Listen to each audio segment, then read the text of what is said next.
Amém. Glória a Deus. Bom dia, irmãos. A paz do Senhor a todos. Podemos nos assentar em nome de Jesus Cristo.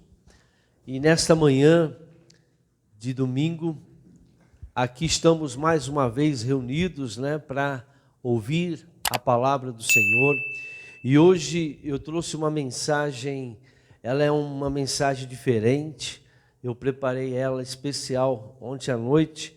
E eu creio que vai falar ao seu coração, porque vai nos revelar alguns princípios que talvez a maioria aqui já conhece, mas como essa mensagem ela vai para a internet, a gente compartilha, vai ajudar outras pessoas também que não têm o entendimento. E nós precisamos aprender.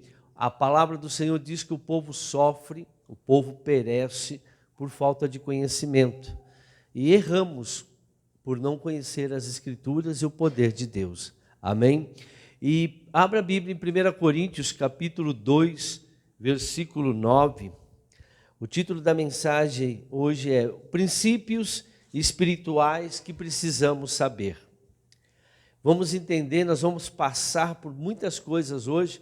Quero ver se dá tempo de uma hora eu passar tudo para vocês. Amém? Então vamos lá. 1 Coríntios, capítulo 2, versículo 9 diz: Todavia, como está escrito, olho nenhum viu, ouvido nenhum ouviu, mente nenhuma imaginou o que Deus preparou para aqueles que o amam. Mas Deus o revelou a nós por meio do Espírito. O Espírito sonda todas as coisas, até mesmo as coisas mais profundas de Deus. A primeira coisa que eu quero trazer, o primeiro princípio que nós precisamos entender, é que Deus ele quer revelar a nós muitas coisas. Ele tem revelado, muitas coisas para nós. Ele tem mostrado para nós coisas que nós não ouvíamos antigamente. Por quê? Porque está chegando, se aproximando cada vez mais de nós, do arrebatamento, vamos assim dizer, por mais que tenha alguns até que dizem que não existe, que não vai ter, mas o arrebatamento é algo que nós cremos e nós temos visto os sinais acontecendo e o inimigo ele tem mudado as estratégias. Eu estava aqui falando também essa semana a respeito que o inimigo ele tem um controle hoje na mente das pessoas, no pensamento. Por isso que o Senhor fala que nós temos que tomar muito cuidado com os nossos pensamentos. Não é pensamento positivo, pensamento negativo, não. Não é você ficar, eu vou pensar em coisas boas que vão acontecer as coisas boas. Não, isso é coisa de nova era, O que nós estamos falando é você agir pela fé. A fé é um pensamento que nós temos em relação àquilo que a palavra de Deus nos revela. E quem é que nos revela? O Espírito Santo. O Espírito Santo é que nos revela as coisas que nós não conhecemos, que nós não entendemos, através do quê? Da palavra de Deus. Então, o Senhor busca, o Senhor tem coisas para nós que ainda não foram reveladas. Paulo orou para que nós tivéssemos essa revelação. Colossenses 1:9. Então, Paulo orava para que todos tivessem revelação do Espírito Santo. Hoje o povo está um pouco preguiçoso. O povo tem buscado revelação em pessoas, olha, porque Deus está mandando dizer. Nós temos o Espírito Santo, irmãos, e Ele nos revela a palavra, aquilo que está escondido, aquilo que você não entende, aquilo que você tem dificuldade, o Espírito Santo te revela tudo. E o Paulo orava dessa maneira. Por essa razão, desde o dia em que ouvimos, não deixamos de orar por vocês e de pedir que sejam cheios do pleno conhecimento da vontade de Deus, com toda a sabedoria e entendimento que, irmãos, espiritual. O nosso entendimento, sabedoria que nós temos que ter, os cristãos, os verdadeiros, eles buscam entendimento espiritual, porque para tudo tem uma resposta espiritual, não é emocional, não é nada deste mundo, nenhum ensinamento deste mundo, nem psicologia, nem religiosidade, nada de política, nenhum entendimento deste mundo pode nos explicar as coisas de Deus, as coisas que nós precisamos, porque todas elas vieram do mundo espiritual. Então, tudo que nós vamos ter, claro que às vezes a gente pode traçar um paralelo, como Jesus usava parábolas para nos exemplificar, mas não era aquilo que ele estava dizendo, ele estava tentando usar aquilo para que as pessoas entendessem o mundo espiritual. Mas tudo que nós temos que aprender, todo o conhecimento, vem do mundo espiritual. Então, Paulo orava para que a gente buscasse, ele quer. Nós temos que orar nessa intensidade também, nessa direção, para que Deus possa revelar para nós. Agora, por que muitos não conseguem? Por que muitos têm dificuldade de ter revelações? E quando você não tem a revelação de Deus, você fica preso naquele patamar e não consegue, porque, por exemplo, uma criança, vou dar aqui um exemplo, uma criança de primário, né? Ele não consegue ter raciocínio de uma matéria lá da faculdade. Por quê? Porque o nível de conhecimento dele é primário, não é um nível superior. Então, se nós não crescermos espiritualmente, e o apóstolo Paulo fala também em Hebreus capítulo 5:12 sobre isso, olha o que ele diz aqui. De fato, embora a esta altura já devessem ser mestres, vocês precisam de alguém que lhes ensine novamente os princípios elementares da palavra de Deus. Estão precisando de leite e não de alimento sólido. Quem se alimenta de leite ainda é criança e não tem experiência no ensino da justiça. Então, Paulo, uns dizem que foi o apóstolo Paulo que escreveu o livro de Hebreus, também acredito, mas há uma duvidazinha aí. Mas ele diz aqui nessa passagem que muita gente não cresce. Por quê? Porque as pessoas elas estão praticando aquelas coisas elementares, coisas pequenas, pessoas estão cometendo pecados, pessoas estão cometendo coisas que já está na hora de você largar disso. Pastor, pode isso? Pastor, pode aquilo? Pastor, é só ler a Bíblia, você vai ver. São coisas que as pessoas estão vivendo, estão passando e já era para ter crescido. Então, como que Deus vai revelar? Como que Deus vai revelar a justiça? Como que o Espírito Santo vai revelar para uma criança? Se você pode ter idade humana, né? Mas idade espiritual, talvez você ainda é pequeno. Por quê? Porque toda hora tem que estar pregando, toda hora tem que estar falando. Olha, não pode mentir, tem gente que mente, tem gente que rouba, tem gente que engana, tem gente que deve para os outros, coisas tão elementares, né, que o cristão não pode. Tem gente que se veste de uma forma muito vulgar, né? Por mais que o mundo, né, o pessoal, não, mas o mundo evoluiu. Não, o mundo ele está libertino. Não confunda liberdade com libertinagem. O mundo está muito libertino. As pessoas acham que pode fazer tudo o que quer, mas não pode. Tem que ter limite, tem que ter uma doutrina. Doutrina não, tem que ter um comportamento, não padrão, né? Que a gente não pode padronizar tudo, mas tem que ter disciplina. Tudo lhe é lícito, mas nem tudo lhe convém. Nós não podemos cair, cristão não pode cair nas ciladas deste mundo. Nós vamos ver o que vai acontecer no final aqui dessa mensagem. E nós temos visto que as pessoas não entendem. Uns porque não buscam, outros porque também não são ensinados, né? Mas se você buscar, o Espírito Santo te revela. Tem coisas, irmãos, que nós enfrentamos, passamos, vemos, que aquilo para nós, o próprio Espírito Santo fala assim, não é legal isso.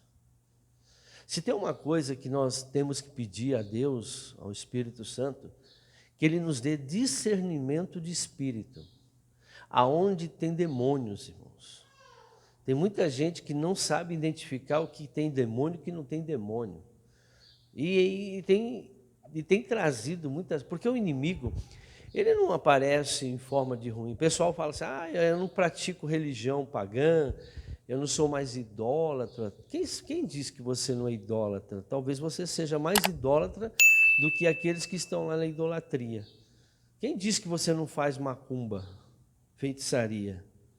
Talvez você faz mais feitiçaria do que um feiticeiro que está lá fazendo feitiçaria, bruxaria também. Mas no final você vai ver isso. Então, as pessoas às vezes não têm discernimento de espírito. A pessoa não entende por quê? Porque não medita na palavra. Não adianta você orar, você tem que meditar na palavra, porque é através da palavra que Deus vai revelar os ensinamentos. Há coisas que não se pode lidar por causa da imaturidade. Então Deus não revela, irmãos. E a pessoa não tem condições de lidar com aquilo por causa da imaturidade deles. Então, por quê? Às vezes eles são imaturos, às vezes o coração é duro. Tem gente que tem um coração de pedra. Você fala e não muda, irmãos. Coração de pedra. E tem os religiosos, né? Que vive viajando na maionese. O religioso vive na maionese, viaja na maionese. Que eles acham que estão cultuando Deus, acham que estão vivendo com Deus, acham porque vê isso. A gente vê um monte hoje assim, irmãos, um monte de pessoas viajando na maionese. Mas quando você realmente mostra a verdade, a pessoa ela fica espantada. Existe isso? Porque pegou um ritualístico, as pessoas são ritualísticas, fazem muito ritual, valorizam demônios hoje dentro da igreja como se fosse Espírito Santo. Não é Espírito Santo, ele não sabe discernir o que é o Espírito Santo, o que é uma manifestação do Espírito Santo, que é uma manifestação demoníaca, não tem discernimento, não consegue ver isso. O religioso vive e pior que influencia muitas pessoas. As coisas ruins é que mais influencia. Nós temos visto aí os religiosos manifestando até a internet, está bombando aí agora, nós estamos em 2020, o pessoal quer fazer uma atualização da Bíblia, porque a Bíblia está errada, tem que ser atualizada, que a mulher não precisa ser mais submissa ao marido, e que o casamento homossexual tem que ser considerado. Estão pregando. E eu vou falar uma coisa para vocês, e muitos vão atrás, viu? Igreja desses caras aí está cheia de gente. Teve um pregador nos Estados Unidos, ele era um grande pregador, inclusive tem um filme dele aí, e ele pregava muito considerado no meio, né, um pastor muito considerado, ia em grandes eventos, até que ele veio com uma doutrina que o inferno não existe. E aí, ele existe até hoje lá nos Estados Unidos. E aí os pastores foram falando com ele, né? Ele não quis saber. E abriu a igreja pregando que o inferno não existe. E está cheio de gente na igreja dele. As pessoas, elas seguem homens, o religioso segue homens. Eu não sigo o homem. Não, você tem que estar sujeita à autoridade, mas tem que seguir a autoridade na palavra de Deus. Não podemos sair daquilo que está escrito. Mas muitas pessoas hoje estão inventando, pegam um versículo isolado e fazem uma doutrina. Então é difícil, quando a mente cauteriza, a pessoa ela acha que aquilo, ela põe na cabeça aquilo, e ela não é flexível, jamais. Coração duro, religiosidade, imaturidade espiritual, irmãos, essa pessoa nunca vai conseguir ouvir Deus na vida dela. Deus não fala com essas pessoas. Muito pelo contrário, o Deus expurga essas pessoas, porque o Senhor diz que você não deve nem comer com essas pessoas, porque são falsos pastores, são falsos mestres, né? E pessoas que seguem essas pessoas são falsos crentes também, amém? São falsos, por quê? Porque estão seguindo o falso. Quem segue falso é falso também. E aí essas pessoas ficam na rua, ficam falando, ficam mostrando, eu sou crente, veste camisa, Jesus é o meu rei, e aí, mas a gente vê que essas pessoas contaminam, ao invés de trazer a verdade, a revelação. Outra coisa que eu quero trazer para vocês, um outro princípio aqui, uma pessoa crente, irmãos, que almeja um crescimento espiritual, deve gastar mais tempo com aquele que o ensina. Se você quer realmente crescer espiritualmente, você precisa gastar mais tempo com Deus, mais tempo na Bíblia, mais tempo na igreja. Se você quer realmente crescer espiritualmente, você precisa passar mais tempo lendo Bíblia, mais tempo vindo à igreja, mais tempo orando, né? Mais tempo lendo livros, pelo menos uns 2 livros por ano você deve ler. Livros bons, amém? Compre livro. Você quer saber uma pessoa que tem capacidade, né? Uma pessoa que realmente ela tem condições de fazer a obra do Senhor, você tem que ir na casa dessa pessoa e perguntar quantos livros você tem evangélico na tua casa. Quantos livros você comprou, né? Você tem que comprar. Porque o livro, cada vez que você cresce, você lê ele de novo, ele está diferente. A revelação vem diferente. Então você tem que estar sempre lendo. Às vezes eu pego livros de 20 anos atrás, parece que eu nunca li eles. E tem coisas novas que eu não consegui enxergar naquela época. Por quê? Eu era imaturo. Hoje eu cresci mais, então tenho mais revelação. Por isso que nós temos que estar lendo sempre, irmãos, lendo sempre. Tem muita coisa que não presta por aí, mas dá para você discernir as coisas boas. 2 Coríntios, capítulo 4, 17. Outra coisa que nós precisamos entender, um princípio aqui novo. Novo não. Sofrimento. Muitas crentes não entendem o que é o sofrimento. Dizem que é provação de Deus, né? A gente ouve, não, mas Deus está me provando. Mas que Deus é esse, irmão, que prova você com sofrimento? Esse não é o Deus que eu conheço na Bíblia. Aquele que amou o mundo de tal forma que deu seu único filho para morrer por nós. Agora, depois que ele pagou o preço desse jeito, ele não vai falar, mas não vou fazer você sofrer. Que Deus ruim. A Bíblia, o próprio Jesus disse, ele veio desmistificar isso em João 10:10. Eu vim para que vocês tenham vida e vida com abundância. Mas o inimigo, ele mata, ele rouba, ele destrói. Aqui em 2 Coríntios 4:17, diz o seguinte: pois os nossos sofrimentos leves e momentâneos, ele tem tempo para parar, não é para sempre. Tem gente que já está sofrendo 15, 20 anos. Estão produzindo para nós uma glória eterna que pesa mais do que todos eles. Mais um. Assim, fixamos os olhos não naquilo que se vê, mas no que não se vê.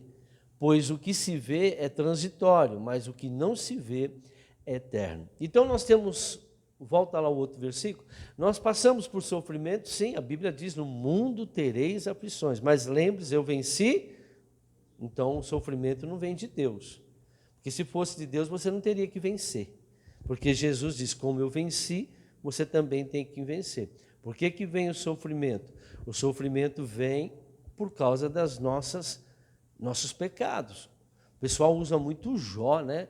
Porque o Jó sofreu. O pessoal precisa ler o Jó de 34, 35 e ouvir o Eliú, o que o Eliú falou. Você sabe o que o Eliú falou sobre o sofrimento?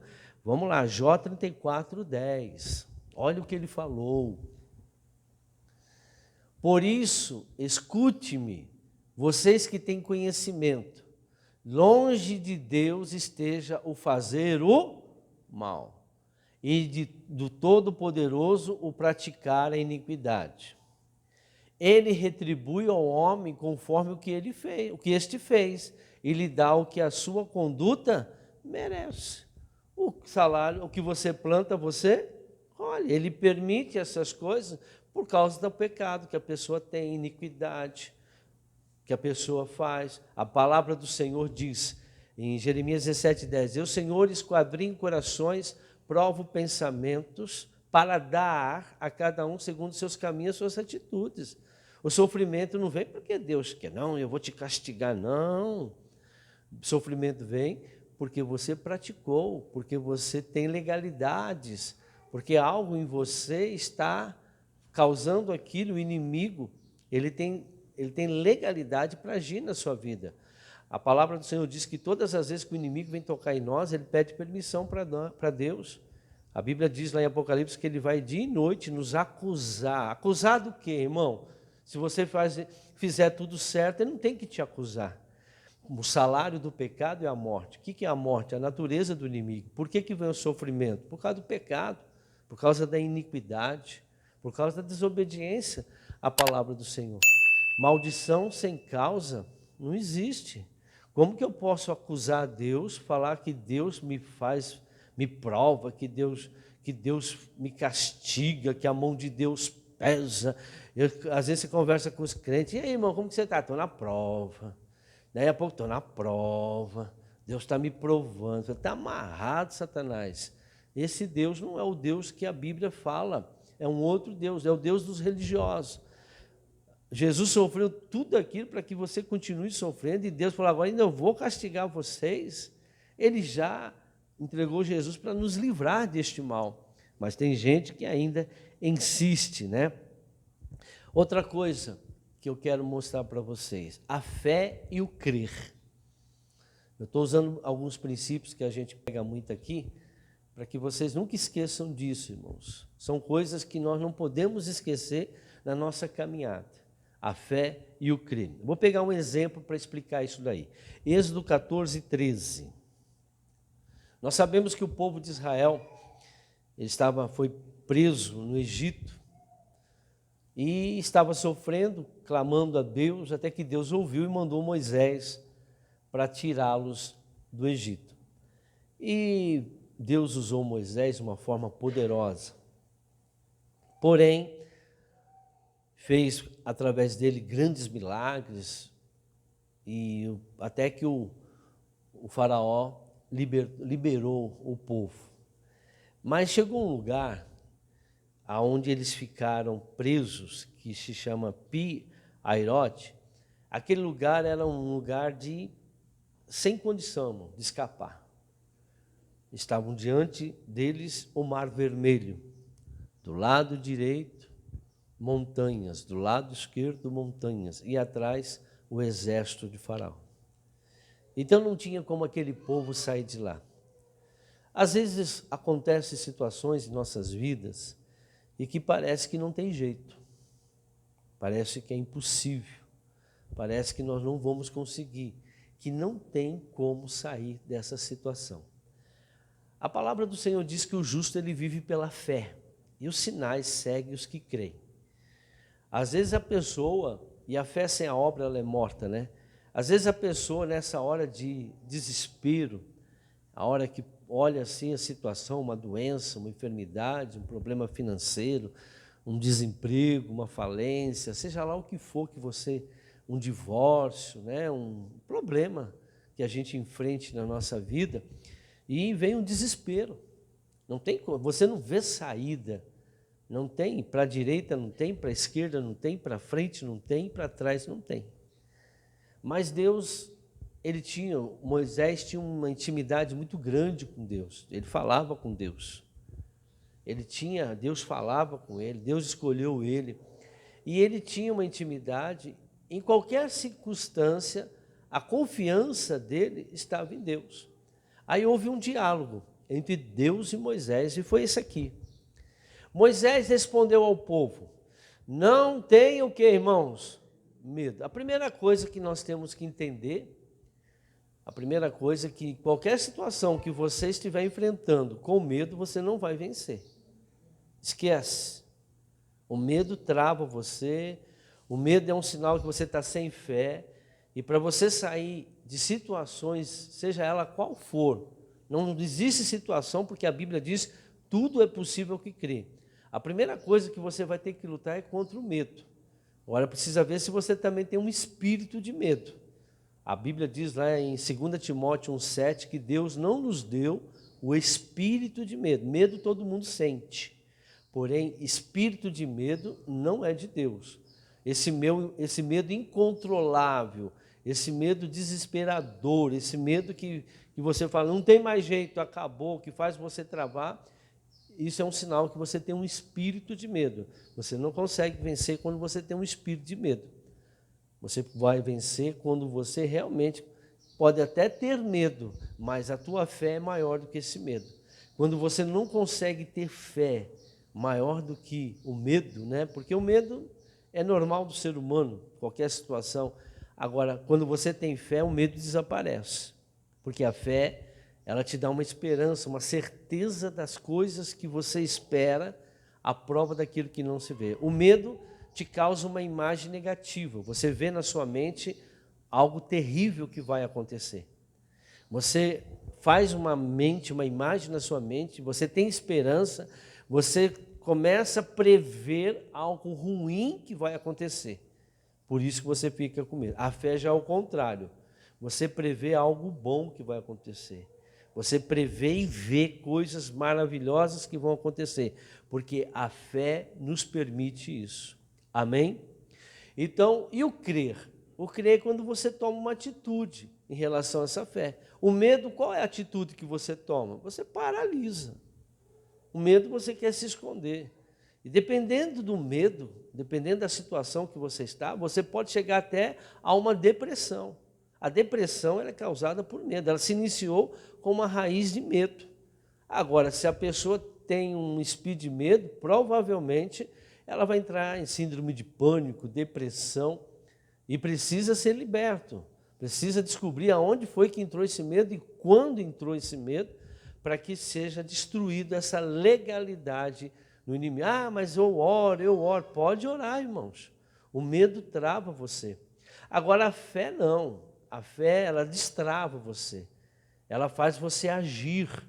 Por isso que a Bíblia diz, olha, os sinais seguirão os que creem. Você vai tomar uma atitude em relação à sua fé. A atitude em relação ao medo é travar, ficar escondido, correr, não querer enfrentar, né? Agora, qual que é a atitude da fé? Para cima, seguir, confiar em Deus de todo jeito, de toda a sua força, de todo o seu coração. A fé te dá isso. Então, é nessa hora que nós precisamos entender que muitas vezes nós não vencemos, as pessoas não vencem, porque elas não têm fé e não crê na palavra do Senhor. Olha o que aconteceu. Fique firmes e vejam o livramento que o Senhor lhes trará hoje, porque vocês nunca mais verão os egípcios que hoje vêm. Veja a visão de Moisés. Pode sossegar, fique firme. Fique firme. A fé, certeza, firmeza das coisas que você espera.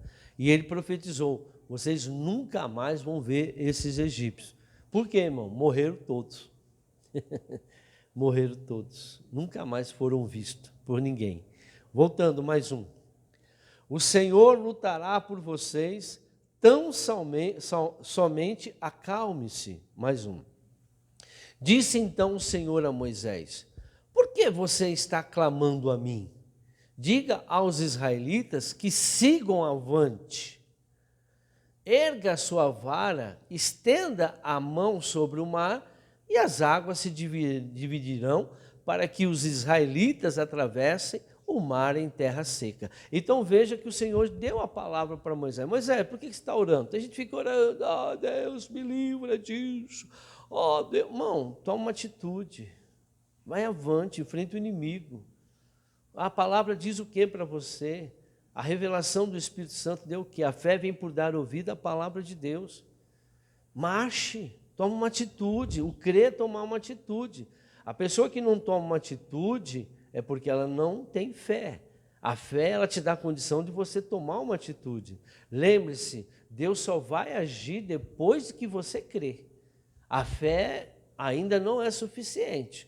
Os sinais seguem os que creem. O Moisés tinha fé? Tinha, tanto é que ele falou para o povo, fica frio, fica sossegado, esses egípcios vão acabar. Ele sabia, ele tinha fé que Deus ia fazer algo, mas ele não sabia ainda o que tinha que fazer.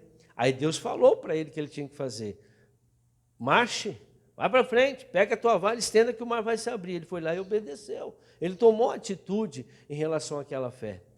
Então, hoje muitas pessoas falam que tem fé. Não, eu tenho fé, mas ora para mim. Tudo bem, a gente ora, mas isso não é fé, irmão.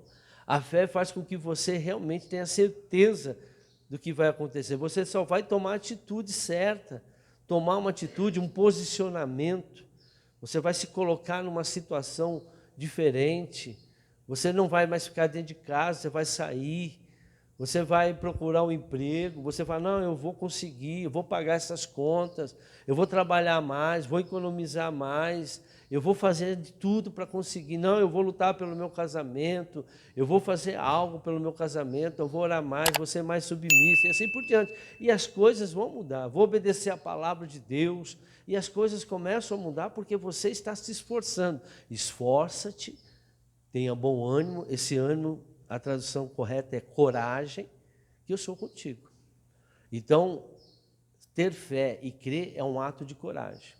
Aquela viúva de Serepta, ela teve que ter coragem de fazer o pão para o profeta, que ela só tinha aquilo para comer. Mas Deus já havia falado com ela para dar o alimento para ele. Então, o Davi teve que ter coragem, irmão. Ele teve uma atitude de enfrentar o Golias. Então, quem é o Golias da sua vida? Ele está dizendo para você, eu vou acabar com você, eu vou te destruir. O povo de Israel, o exército de Israel estava todo com medo. Mas Davi foi lá e mostrou que com Deus você pode todas as coisas, independente de quem você seja. Semana passada falamos do Gideão, né? O Gideão, com 300 homens, acabou com o exército. Por quê? Foram eles que destruíram? Não, foi Deus que destruiu através deles. Não somos nós, irmãos, que destruímos. Não somos nós que vencemos. Não somos nós que fazemos. É Deus que faz de acordo com aquilo que eu creio, de acordo com a minha fé. Tudo já foi conquistado. A palavra do Senhor diz em Efésios 1:3, todas as bênçãos já foram conquistadas em Cristo Jesus, nos lugares celestiais. Agora eu tenho que trazê-las para o meu mundo, o mundo físico, fazer com que ela se torne real na minha vida. Tudo é pela fé. A fé sem crer não vai acontecer nada. Temos que crer. Amém? Guerra espiritual. Vamos falar de guerra espiritual. Mateus 5,13. O mundo espiritual existe dois reinos. O reino de Deus e o reino das trevas, a luz e as trevas. Amém? E Efésios 6,12 diz que nós temos guerra espiritual, e a luta não é contra a carne, nada deste mundo físico. Você não tem que lutar com nada que está neste mundo. A luta não é contra a carne nem contra o sangue, mas sim contra os principados, contra as potestades, contra as hostes da maldade, aonde? Nos lugares celestiais. Assim como as bênçãos estão no mundo espiritual, a nossa guerra também é no mundo espiritual. E Deus nos dá armas para que a gente possa vencer. Não vou falar delas, porque aí a gente fala em culto, mas eu quero dizer algo sobre essa guerra aí. No mundo espiritual existem esses dois reinos, né? E no mundo espiritual, o Senhor diz, Ele mostra para nós uma coisa que nós precisamos entender. Porque muitos, eu falei isso na semana passada, mas só estou dando um retoque aqui. Assista a mensagem da semana passada. Olha o que diz aqui. Vocês são o sal da terra, mas se o sal perder o seu sabor, como restaurá-lo? Não servirá para nada, exceto para ser jogado fora e pisado pelos homens. Irmãos, quando o Senhor diz o sal da terra, Ele não está dizendo que nós somos mel, que nós somos doce de goiaba, que nós somos sorvete. Se eu jogar um sal na tua boca, o que você vai fazer, irmãos? Você vai cuspir. Então, quando você anda neste mundo, irmãos, neste mundo, as trevas, elas não querem você. Elas te cospem. E o que nós temos visto crente hoje, irmãos, sendo doce. O povo do mundo adora os crentes de hoje. Adora, irmão. Ai, eu adoro você. Mas o crente que realmente é crente, ele é sal. O povo do mundo é que nem lesma. Já jogou sal na lesma? Quando eu era pequeno eu fiz isso. Não pode, viu? Não pode. Mas o que acontece, irmãos? É ruim. Nós não somos bem-vindos no mundo, irmãos. Nós somos sal. Nós somos a diferença. Nós não somos só, o sol é a diferença. Não, mas o sol, quando você coloca em grande quantidade, ele não é bom. ele salga. E nós hoje temos uma grande quantidade de pessoas que dizem que são crentes, porém nós estamos vendo prostituição aumentando, corrupção aumentando, mentira aumentando, roubo aumentando, assassinato aumentando. Não está aumentando isso daí? Corrupção aumentando. A Bíblia diz que onde a luz entra, as trevas. Olha o próximo versículo. Vocês são a luz do mundo. Não se pode esconder uma cidade construída sobre um monte. Então veja, esse é o 18, é o 14, né? Então veja, irmãos, o que está acontecendo? Olha o 15. E também ninguém acende uma candeia e a coloca debaixo de uma vasilha. Pelo contrário, coloca no lugar apropriado. E assim ilumina a todos os que estão na casa. Mais um. Assim brilhe a luz de vocês diante dos homens, para que vejam as suas boas obras e glorifiquem ao Pai de vocês. Glorifique o Pai que está no céu. Então nós temos que brilhar, irmãos, a obra do Senhor diante dos homens. Mas acontece que nós olhamos para o crente hoje, o crente ele não brilha mais, ele não é o sal da terra, ele não faz a diferença. Né? A pessoa do mundo, irmãos, quando fica muito perto do crente, ou ela se converte, ou ela tem que se afastar de você. Ela não suporta, vai chegar uma hora que você fica insuportável, porque a luz brilha. Aonde a luz brilha, as trevas, elas querem sumir, elas querem sair, não vou ficar. E nós vemos hoje amizade íntimas de crente com as pessoas do mundo. A Bíblia diz que quem é amigo do mundo é inimigo de Deus, e está seguindo isso. São princípios, irmãos, que nós não podemos deixar de lado. Mas que é a união entre a luz e as trevas? Como que você pode ter um relacionamento íntimo, às vezes até casam? Como que você pode ter um relacionamento com uma pessoa que é do mundo? Uma pessoa que não tem a sua fé? Não existe isso, irmãos. Não, pastor, eu vejo a pessoa... Não, então você está contra a palavra de Deus. Nós somos diferentes, irmãos. E a igreja está perdendo essa essência. A igreja está perdendo, irmãos, a luz. Não é mais luz no mundo. Não ilumina. As pessoas não lutam mais pelos princípios. As pessoas se vendem. Hoje, agora, nós estamos vivendo época de eleição. Nunca foi tão importante a gente votar que nem agora. Eu vou dar uma diquinha só, não quero falar de política aqui, nem vou falar. Mas saiba que você não está votando só em candidato. Você está votando em um partido. Antes de você olhar para o candidato, olhe para o partido que ele pertence e o que eles fazem. E o que eles estão fazendo lá no federal. Veja isso primeiro. Depois você vai escolher o seu candidato. Pode ser teu irmão. Não vota em pessoas que têm partido com ideologia fora da família. Você está trazendo, você está compartilhando o inferno, as trevas aqui na terra. Nós temos que ser a luz. Se todo crente tivesse noção disso, eu voto no meu amigo, eu voto naquele. Veja primeiro, analise, converse, vai atrás, vê a vida da pessoa. Primeiro você vai, vou votar porque é meu parente. Para com isso. Tem que ter capacidade. E a primeira coisa, para o cristão, tem que ter princípio cristão. Vai defender aborto? O partido dele defende aborto? Defende casamento homossexual? Defende tudo aquilo que a Bíblia, né? Corrupção, é corrupto, está com ficha limpa, está com ficha suja. Então você tem que olhar isso, irmãos. E outra, não vai atrás de boato, verifique. Porque hoje o pessoal não faz na internet. Mas o fulano lá roubou. Tem processo? Cadê o processo? Me dá o número do processo. Não sei, então não acredita, irmãos. Não acredito, tem que ter processo, tem que ter alguma coisa lá no Ministério Público para falar. Eu vou falar para você que você é ladrão, mas prova que você é ladrão. Foi julgado? Hoje eu posso chegar para você e falar assim, a irmã ali roubou a mim, eu vou lá na delegacia, registro uma queixa-crime. Amém? Eu estou com raiva dela, eu briguei com ela, e eu vou ferrar ela. Aí eu vou lá, faço uma queixa-crime com ela, dizendo que ela me humilhou, ela me caluniou. Tudo bem, vai para a justiça? Vai. O O juiz vai chamar nós dois um dia. Eu vou ter que provar que ela fez isso. Não quer dizer porque entrou na justiça que aquela pessoa é culpada. Tem tudo isso, irmãos. Nós, crentes, temos que ter sabedoria. E nunca foi tão importante. Eles querem calar a igreja, irmãos. Eles querem calar a igreja. Mas voltando aqui à palavra de Deus.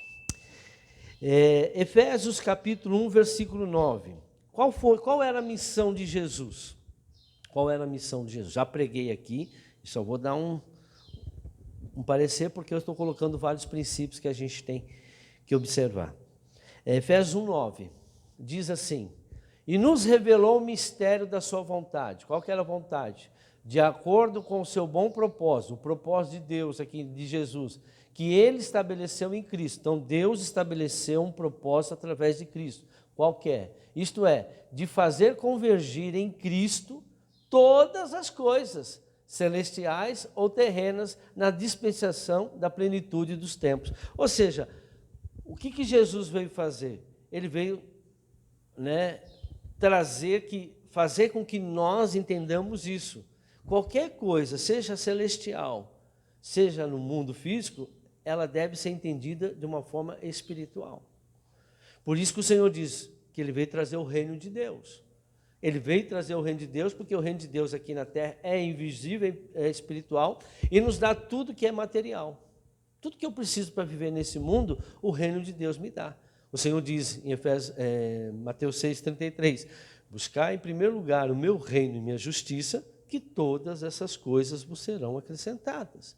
Se você for lá em João 15,7, se minhas palavras estiverem em vós, e vós estiveres em mim, pedireis o que quiserdes, e vos será feito. Então, o que o Senhor quer? Que nós convergemos tudo, todo o nosso entendimento, conhecimento, seja das coisas espirituais, seja do sofrimento, seja de qualquer coisa, irmãos, físico, qualquer problema que você está enfrentando, qualquer coisa que você vê, tudo nós temos que olhar de uma forma espiritual. Um relacionamento, um casamento, qualquer coisa que você for fazer, nós não podemos fazer porque o fulano disse, porque o ciclano faz. Quer comais, quer bebais, façais tudo para a glória de Deus. Lá em João 15 também, acho que 5, diz, sem mim não podeis fazer coisa alguma. Sem mim não podeis fazer coisa alguma. Jesus falou, o Filho não faz nada sem antes ver o Pai fazer. Então, tudo que nós temos vivido é uma vida baseada naquilo que a palavra de Deus diz. Você faz de uma forma espiritual ou uma forma normal. Tudo tem o Espírito de Deus por detrás. Tudo tem uma natureza espiritual. E por isso, quando eu participo do corpo e do sangue de Cristo, tem a nossa mensagem lá, comei da minha carne, bebei do meu sangue. Irmãos, aquilo tem um simbolismo não, aquilo é algo espiritual. Então, assista essa mensagem, comei da minha carne, bebei do meu sangue. Depois tem outra mensagem que nós colocamos lá, a carne de Jesus e o sangue de Jesus separado. É muito bom você aprender, irmãos. Temos que ouvir, temos que tirar um tempo para ouvir isso. Então, qual foi realmente a missão de Jesus? É trazer o reino de Deus para aqui, para que tudo nós víssemos de uma forma espiritual, não de uma forma natural.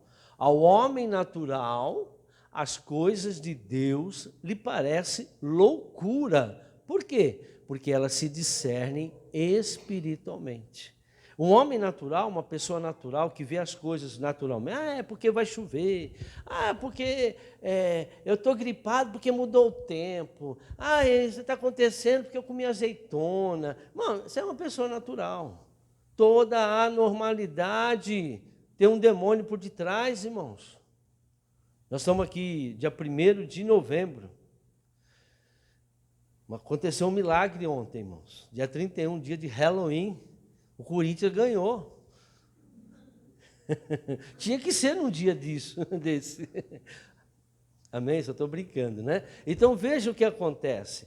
Nós temos que levar para o lado espiritual, mais ou menos isso, como eu disse aqui. Então, o que nós temos que... E hoje nós vemos a pessoa, não, porque a minha diabetes, já é tua diabetes? Oh, diabetes, a mulher do diabo.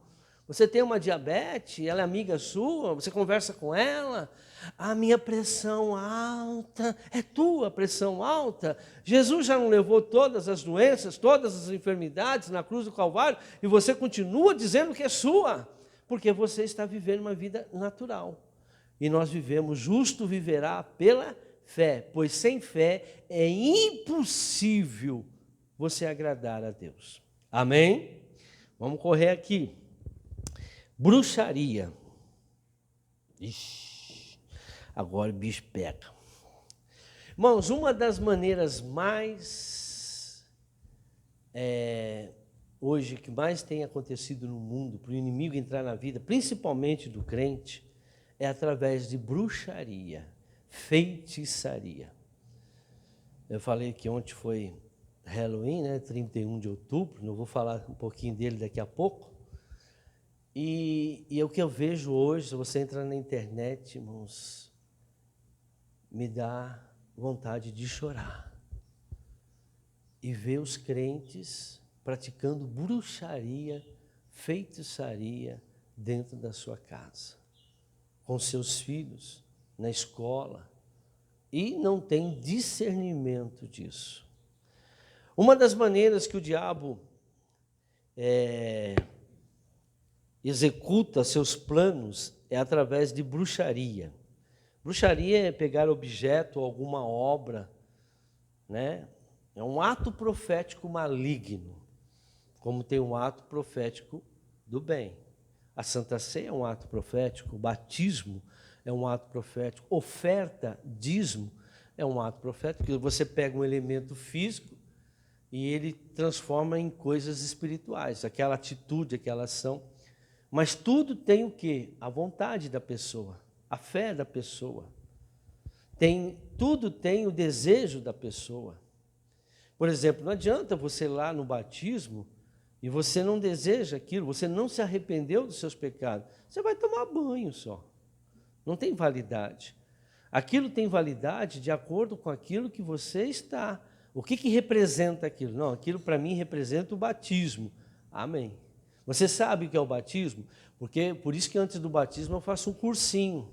Eu dou um cursinho de batismo para que as pessoas entendam o que elas estão fazendo, né? Porque elas acham que há muitos batismos para melhorar de vida. Muito pelo contrário, quem é muito dado será mais cobrado. E as pessoas acham que batismo vai mudar a vida de ninguém. Não, não muda. O que muda é a sua fé. Claro que você ali foi um ato público, um casamento, né? Também é um ato público, como o batismo, onde você declara a todos que você está casando com aquela mulher, você está casando com aquele homem, e você está, naquele momento, aceitando a Jesus como seu único Salvador. É muito semelhante. E o casamento, ele une duas pessoas. Tanto é que Deus honra a autoridade que está lá celebrando o casamento. Está debaixo da autoridade, por isso que ele tem legalidade. E ele vai ter mais legalidade espiritual quando ele torna uma legalidade espiritual, no momento de fazer o sexo. Porque quando o homem rompe o ímen da mulher, ali sai sangue. E a Bíblia diz que não há aliança sem derramamento de sangue. Então, por isso, vocês são quadrados, vocês são... tem que casar virgem, para ter o casamento legalizado, casamento espiritual. Muitos têm o casamento só na autoridade do homem, não tem casamento espiritual, ele não foi ainda concebido, porque a pessoa ainda não teve essa prática. E quem tem essa dúvida, quem diz, pastor, mas eu cheguei na igreja, e tem gente ainda divorciando dentro da igreja, casando de novo. Deus que me livre. Irmão, nunca case com uma pessoa que já foi casada crente. Do mundo não sabia, Deus não considera o pecado da ignorância. Quando era do mundo, o crente só casa com pessoas que são crentes. Fora disso, procedência maligna, é demônio na sua vida, para todos sempre, e teus filhos vão receber a consequência disso. Eu, Senhor, visito a maldade dos pais nos filhos até a terceira e quarta geração daqueles que me aborrecem. Amém? Então, bruxaria é algo para fazer o mal em pessoas, empresas, cidades. O feiticeiro precisa de algo que representa a pessoa, né? E nós vamos ver que na igreja hoje não existe feitiçaria. Está na Bíblia isso. De acordo com o que a bruxa fizer na terra, será feito no inferno. Que princípio é esse? Mateus 18, 18.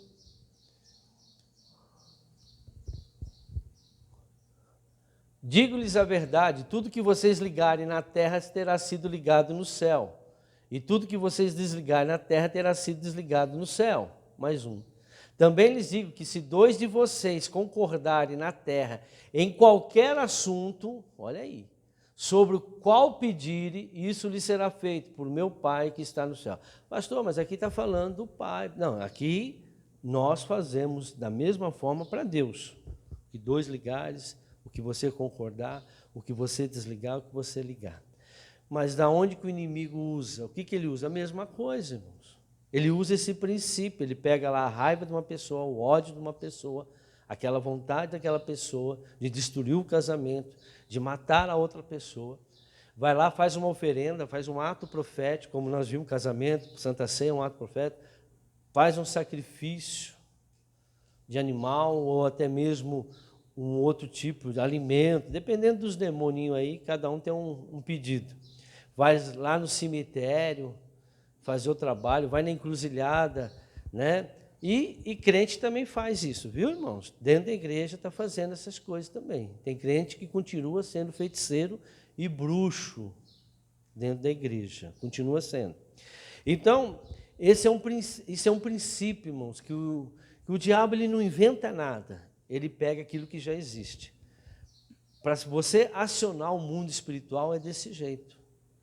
É desse jeito, você pode ligar, você pode desligar. Existem 2 reinos.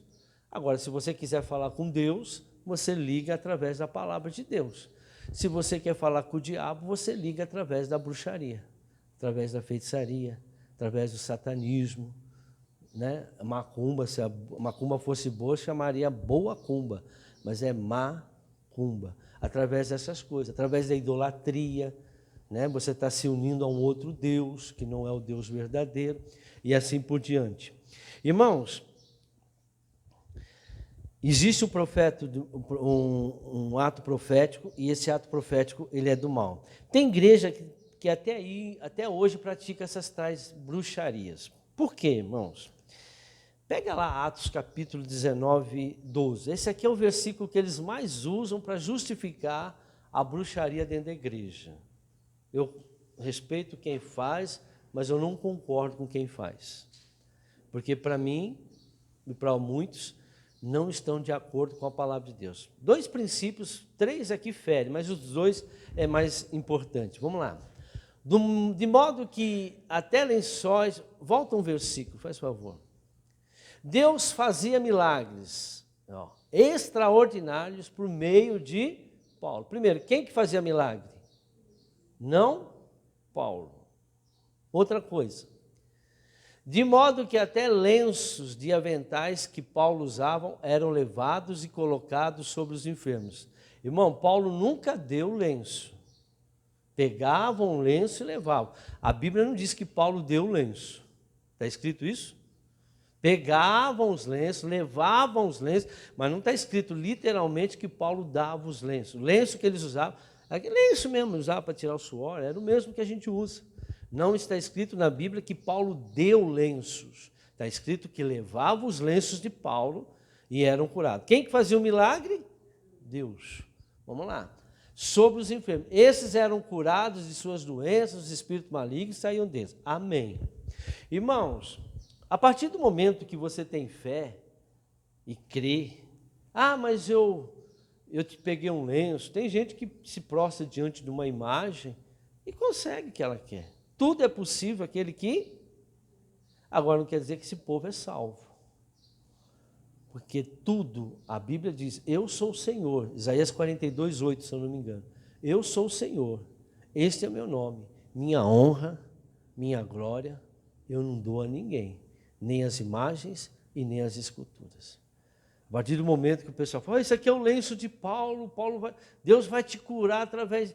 Irmão, o pessoal estava crendo em quem? No lenço. A Bíblia diz que só há um intercessor entre Deus e os homens, Jesus Cristo. Não é o lenço, não é o pão ungido, não é a água ungida. E hoje, além disso, de fazer isso, de entregar na igreja, eles cobram. Tem que dar dinheiro para você adquirir aquele negócio lá. E faz campanha, cabalístico, 7 semanas, isso é cabala, feitiçaria em cima do altar. Isso é cabalismo. E as pessoas continuam fazendo bruxaria e feitiçaria dentro da igreja. Pegam versículos da Bíblia, Paulo, Naamã desceu 7 vezes e você vai descer. Pega uma piscina lá, faz o povo entrar na piscina, dizendo que é como Naamã. Irmãos, Naamã desceu 7 vezes por causa do orgulho dele. Ele era muito... Aquela lepra só existia nele por causa do orgulho dele. Ele se humilhou 7 vezes diante de todo mundo lá. E é por isso que ele foi curado. Preste muita atenção nessas coisas que estão acontecendo dentro da igreja. Eu nunca vi Jesus fazer isso. Preste atenção. Mas Jesus pegou o cuspe e fez bolinha e colocou no olho do cego. É verdade, eu acredito nisso. Mas eu creio que aquele cego nem a bolinha tinha. E como foi que Deus criou o homem? Através do barro. Então ele colocou o olho que faltava lá e trouxe vida. Ele criou, junto com o Pai, o Filho e o Espírito Santo, criaram o ser humano através do barro. E por que ele não podia criar olho, 2 olhos, se ele era o Criador de todas as coisas também? Então, irmãos, nós temos que tomar cuidado, porque isso já está há muito tempo na igreja. Mas, está acabando, viu? Logo, logo vocês vão ver as coisas acontecerem. Comida consagrada aos demônios. 1 Coríntios capítulo 10, 18. Presta atenção nisso. Tem muitos pregadores aí que não estão nem aí. Olha o que Deus fala, não sou eu. Considere o povo de Israel. Os que comem dos sacrifícios não participam do altar? Portanto, o que estou querendo dizer? Será que o sacrifício oferecido a um ídolo é alguma coisa? Ou o ídolo é alguma coisa? Não.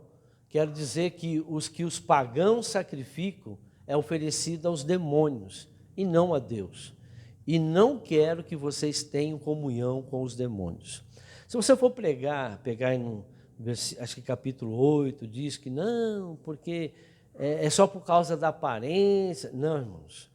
Capítulo 8 é porque o povo ainda estava se convertendo, veio muita gente do judaísmo, muita gente de igrejas pagãs, religiões pagãs, que ainda não tinha se acostumado, que não precisava mais comer de sacrifício. Então Paulo falou, cuidado, fuja da aparência do mal, não é bom para vocês, Paulo está pregando. Mas aqui ele já chega e mete, fala, eu não quero que vocês participem. Por quê? Porque a mesa é de demônio. Olha outro versículo, Atos 15, 29. Abstém-se de comida sacrificada aos ídolos. Do sangue. Tem gente que gosta de comer uma picanha mal passada saindo sangue. Você é vampiro? Nós não podemos comer nada que tem sangue, chouriço, tudo que aquele arroz ao molho pardo é feito com sangue, parece, de galinha. Não podemos comer nada que tem sangue. Por isso que tem que ir para o fogo. O fogo queima tudo sangue, tira tudo sangue. A carne tem que ser bem passado, não precisa ser bem passado, mas até que não tenha mais sangue. Pessoas que comem sangue, irmão, está dando para quem? Eu gosto de comer aquela carne vermelha assim, isso aí é carne crua, irmão. Carne crua eu vejo demônio. Quando eu ia no centro de Macumba, que eu fui frequentador, né, alguns anos, e ali o pessoal, quando manifestava, comia carne crua. Agora, quem que vai comer carne crua, irmão? Eu prefiro com um salzinho grosso, um carvãozinho e a hora que estiver bem no ponto, não precisa ser muito, mas bem no ponto. Agora, saindo sangue, demais. Não podemos comer nada que tem sangue. E outra coisa, e da carne de animais estrangulados e da imoralidade sexual. Essas coisas a gente não pode praticar. Agora vamos ver o que Deus vai fazer com os pastores e com aqueles que praticam isso. Lá em Apocalipse diz, Apocalipse 2:12.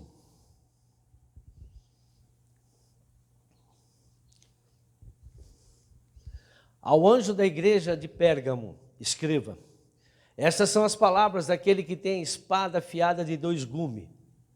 Sei onde você vive e onde está o trono de Satanás. Meu Deus do céu. Contudo, você permanece fiel ao meu nome e não renunciou à sua fé em mim, nem mesmo quando Antipas, minha fiel testemunha, foi morto nessa cidade, onde Satanás habita. No entanto, tenho contra você algumas coisas. Você tem aí pessoas que se apegam aos ensinos de Balaão. O que é ensinos de Balaão? É festas pagãs. Pode participar em festa pagã, pode ir lá na festa São Pedro, festa junina, festa Halloween, pode participar e pode também ter imoralidade sexual. Pode praticar sexo, tudo quanto é jeito, que está tudo liberado. Essas são a doutrina de Balaão e dos nicolaítas também, que é a mesma coisa. Eles eram a mesma coisa.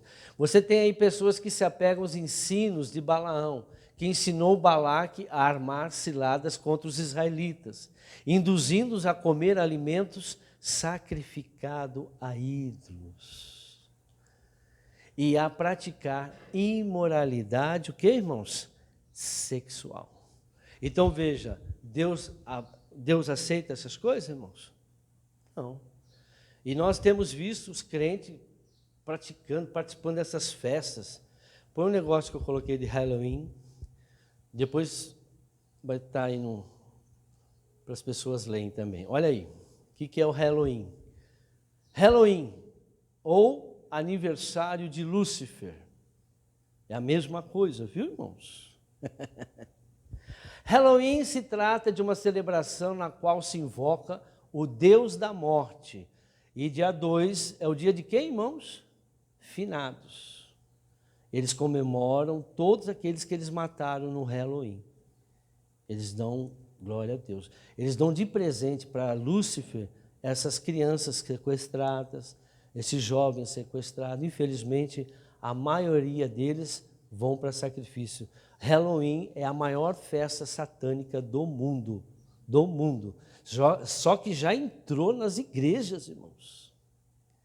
E vem como? Vem como coisinha bonita. O diabo se veste de anjo de luz, para enganar até mesmo os escolhidos. Vamos lá. Porque nesse dia, de acordo com a tradição dos satanistas, abrem-se as portas do inferno para que os demônios possam perturbar as pessoas. O que fazem como sacrifício também de seres humanos, ou deixam as mulheres grávidas para sacrificar seus filhos. Nesta noite, que é a mais importante do satanismo, ainda existem grupos druidas. É um povo elevado, é um povo satanista, mas que tem muito conhecimento. Eu não sei se eu posso falar aqui, mas hoje eles são representados pelos Gadu. Ainda existem grupos druidas e satânicos que roubam as sagradas formas consagradas para realizar os ritos desta noite.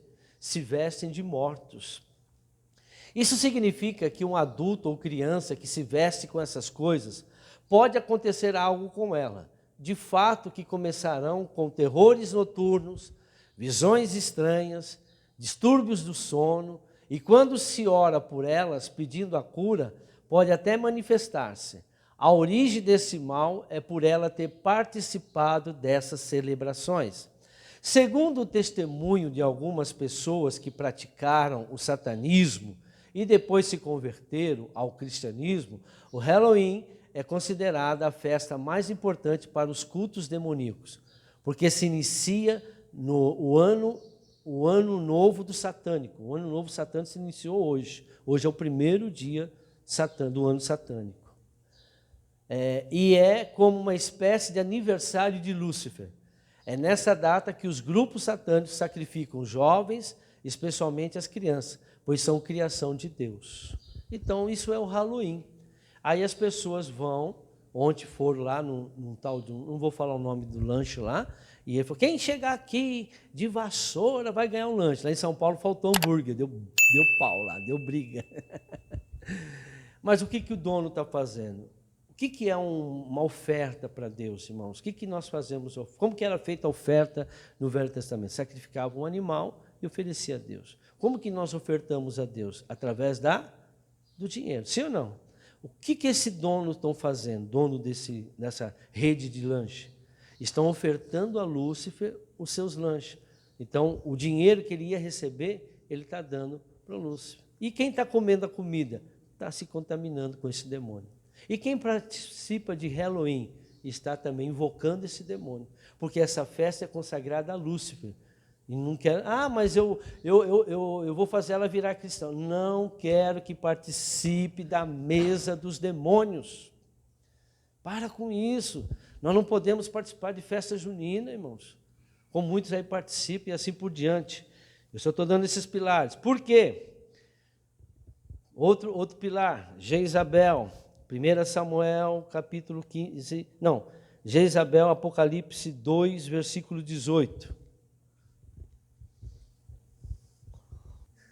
Ao anjo da igreja em Tiatira, escreva: essas são as palavras do Filho de Deus, cujos olhos são como chama de fogo e os pés como bronze reluzente. Conheça as suas obras, o seu amor e a sua fé, o seu serviço e a sua perseverança. E sei que você está fazendo mais agora do que no princípio. No entanto, contra você tenho isto: você tolera Jezabel, aquela mulher que se diz profetiza. Ela é uma bruxa, Jezabel. Toda Jezabel é uma feiticeira, ela é uma bruxa. Ela induz os meus servos, ela tem um feitiço. Ela induz os meus servos à imoralidade sexual e a comer alimento sacrificado aos ídolos. Olha aí. E tem muita gente que é Jezabel em casa. Imagine a comida feita pela Jezabel. Com raiva, com ódio. Cuidado, Jezabel. O demônio tem entrado na vida da sua família através de você. E você não se apercebeu disso. Por isso que tudo que você come, você tem que orar e tem que agradecer a Deus. Por quê? Consagra a Deus. Não, mas a minha mulher é crente. Vem na igreja, mas é Jezabel. Que adianta? Vir na igreja e Jezabel. Que adianta ir na igreja e mentir? Que adianta ir na igreja e estar no pecado? Quer dizer nada, irmãos. Outra coisa, 1 Samuel capítulo 15, 23. O feiticeiro. O que é um feiticeiro, irmãos? Aquele que rejeita Deus, rejeita a palavra de Deus. Se você rejeita a palavra de Deus, o conhecimento de Deus, você está aceitando outro Deus e o conhecimento de outro Deus. Olha isso aqui. Pois a rebeldia é como o pecado da feitiçaria, e a arrogância como o mal da idolatria. Assim como você rejeitou a palavra do Senhor, ele o rejeitou como rei. Estava falando para o Saul. Então veja, a rebelião, irmãos, é pecado e feitiçaria. Se você está se rebelando contra a palavra, a mulher se rebela contra a palavra, ela não se coloca na posição dela, não, ela é Jezabel. E você diz, eu tenho algo contra você, Acabe. Porque os maridos ou uma esposa, porque tem um homem também que é Jezabel. A mulher que tolera Jezabel, a mulher que concorda com aquilo que o homem faz de errado, com o orgulho, com a feitiçaria, e está do lado. O homem que concorda com a mulher fazendo as coisas erradas, mandando, irmão, é feitiçaria. Porque Deus não quer que a mulher se comporte desse jeito. A palavra de Deus diz que a mulher tem que ser sujeita ao seu marido, no Senhor. Amém? Seu marido no Senhor. Agora, se ele está fazendo você fazer algo fora da palavra de Deus, você não deve fazer. Não deve aceitar. Agora, continue sendo esposa, continue sendo mulher, porque assim a palavra de Deus diz. E quantos hoje estão vivendo num lar assim? São princípios que hoje o que mais tem dentro da igreja, até em cima de púlpito, é Jezabel. Eu vejo direto, irmão. Às vezes eu entro nos cultos aí online, falei, Deus que me livre. Cuidado, irmãos. O inimigo ele não vem vestido de diabo. Ele vem de coisas fora da palavra de Deus. Procura a palavra. Por isso que o povo cai, irmãos. O demônio não está entrando mais por forma errada. Coisas... Hoje, você vê, a igreja está tão fraca que a igreja está participando de Halloween. Coloca a árvore de Natal em cima do altar, comemora o Natal, né? O espírito de Mamon. Natal é representado pelo espírito de Mamon. Aquele que vai, espírito de miséria. Você se obriga a fazer coisas que você não é obrigado a fazer. E assim vai por diante, irmãos. Festas que você tem que adorar 3 deuses. Pedro, João, e como que é? Pedro, João e José? Antônio? Será eu já não lembro mais. Agora, dia 2 de novembro, dia dos mortos. O que você vai fazer lá no cemitério? Tem crente que ainda vai no cemitério. Jesus falou, deixa os mortos para os mortos. Lá não tem mais nada, irmãos. Não, eu vou lá. Dia dos mortos, isso é idolatria. Você está morto, irmãos. A pessoa que segue esse ritual todo ano, pessoas morreram junto com aquela pessoa, porque não aceitou a morte daquela pessoa. Você precisa de libertação. Deixa eles morrerem, já morreram, irmão. Nós estamos aqui para viver a vida. E a vida com abundância. E para terminar, por que isso acontece dentro da igreja e por que está acontecendo isso no mundo? Apocalipse 2, 24. Aos demais que estão em Tiatira, a vocês que não seguem a doutrina dela e não aprenderam, como eles dizem, os profundos segredos de Satanás, digo, não porei outra carga sobre você, porque não estão sendo ensinados. Olha lá, está faltando ensinamento, doutrina errada, aprenderam coisa errada, estão fazendo de qualquer jeito. Porque às vezes o pastor não está preocupado com a salvação, está preocupado com números de gente da igreja. Irmãos, a palavra do Senhor é bem clara, que nós estamos vivendo os sinais dos tempos. E muitos nos sinais dos tempos iam cair por causa da apostasia, porque por causa dos falsos mestres, falsas doutrinas, falso profeta. Eu não estou dizendo que você deve me seguir, não, pastor, apóstolo Luiz Carlos. Não, siga a palavra de Deus e peça a direção do Espírito Santo. Perca mais tempo, passe mais tempo buscando o Espírito Santo, lendo a Bíblia, e Deus vai falar com você também. Amém? Glória a Deus. Vamos aplaudir o nosso Senhor.